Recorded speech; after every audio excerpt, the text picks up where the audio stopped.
agua infinita se bañan las estrellitas, mamá. Hey guys, it's Sandal from Substance Over Star and welcome to a new video.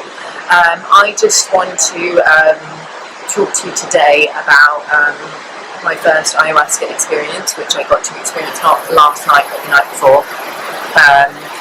And I want to just record this video and tell you how my experience was before I forget, while it's still fresh in my memory.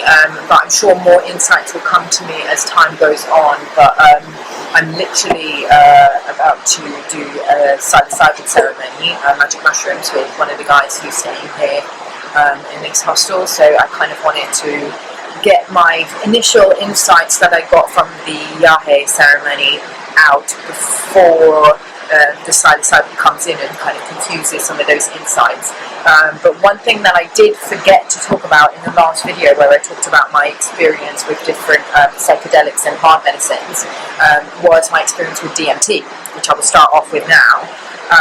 I have smoked DMT a couple of times. The first time was more than 10 years ago when I was studying at university, and a friend of ours who was studying neuroscience decided to turn our basement into a science laboratory, and he basically made DMT from tree bark and kind of used one of my oven dishes and kind of crystallized it, and then we kind of smoked it. It wasn't particularly strong, and I just remember we all took it in turns to smoke it one by one on my friend's couch, and he put on some beautiful, very uplifting music from an album called Ayurveda Buddha Lounge, yeah, I just remember seeing some like dancing figures, just little entities, you know, they had, you know, consciousness, each one of them, each individual one, and they were feminine energy, and they were dancing to the music, and it only lasted about 10 minutes, and that was it really.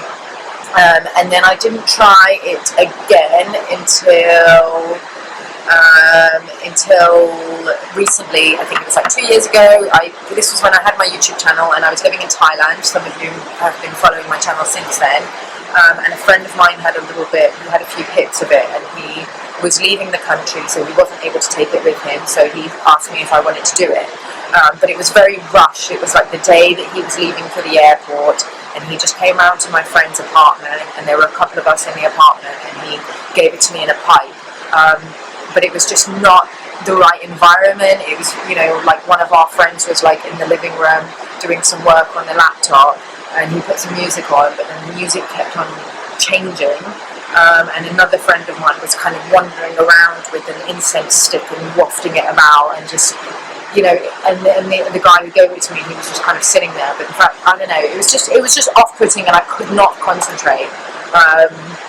I was getting like, I definitely sensed a feminine energy, and I started kind of talking to her and saying, you know, show me, you know, she was showing me scenes of like life. I could see, it was basically like fractals. It was quite visual, but I didn't get that deep into it because the environment that I was in was just, it was just not conducive to that kind of experience. So I kind of came out of it quite quickly, and it also wasn't particularly strong. So I just decided to leave it for the time being. But then it was when a couple of friends from Pi, if you guys remember watching my Pi vlog, there were a couple of friends who I met there who came to visit me in Bangkok, and we went for dinner at a friend's house. A friend owns a Mexican restaurant, and one of our mutual friends who we met there,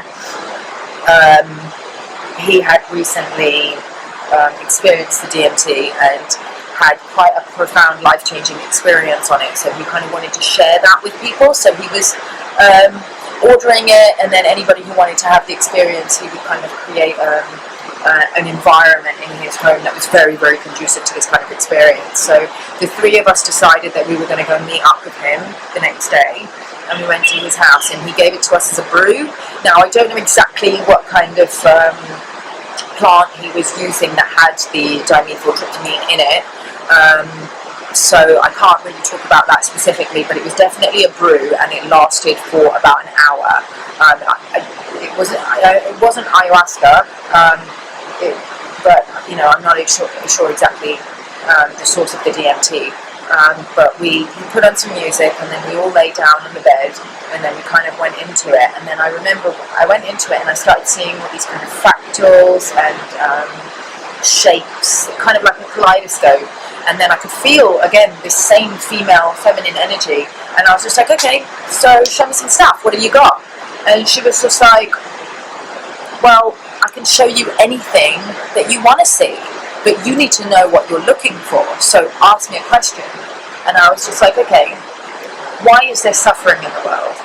And then suddenly, in this big mandala with all these different faces appearing, suddenly these gargoyle type faces with like huge bulgy eyes and like tongues sticking out started going, you want to know about suffering? And I was just like, seriously, are you trying to scare me with that? Because that's not going to work. And they were like, okay, suffering is basically source energy experiencing ultimate polarity.